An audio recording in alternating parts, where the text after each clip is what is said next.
ګرانو کتونکو السلام علیکم. زه محمد سلمان همدرد د حق غږ پښتو چینل خبري لنډیز کې ستاسو کوربه اوس تاسو پام را اړوم د مهمو خبرونو لنډیز ته. د پاکستان لومړي وزیر عمران خان له اکسیس ویبپاڼې سره مرکه کې ویلي پاکستان کې CIA ته د فعالیت اجازه نه ورکوي.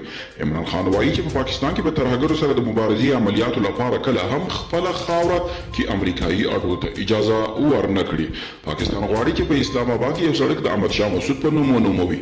ډاون ورسپانډلي کې تیر ځل کله چې عمران خان د احمد ولي مسعود سره وکتل، احمد ولي له عمران خان دا مطالبه وکړه او عمران خان ورسره ومنله. تفسیره لیکي ښایي د پاکستان د نوې ډیپلوماسۍ نوی پړاو وي.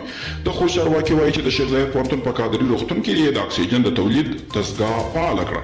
د خوست د عامې روغتیا مشر حبیب شاه انصاري وایي دا دستګاه چې د جمعې په ورځ پرانیستل شوه هر ورځ به 100 بالونه اکسیجن تولید کړای شي. او اروپایي ټولنې له افغان سولې سره د بشري همکارۍ ډاډ ورکړی دی. د اروپایي ټولنې د بهرنیو او امنیتي اړیکو مسؤل جوزف بوریل په ترکیه کې د بهرنیو چارو له وزیر حنیف اتمر سره کتلي دي. په دې کتنه کې تر ډیره پر افغان سوله او دوه اړخیزو اړیکو خبرې شوې دي.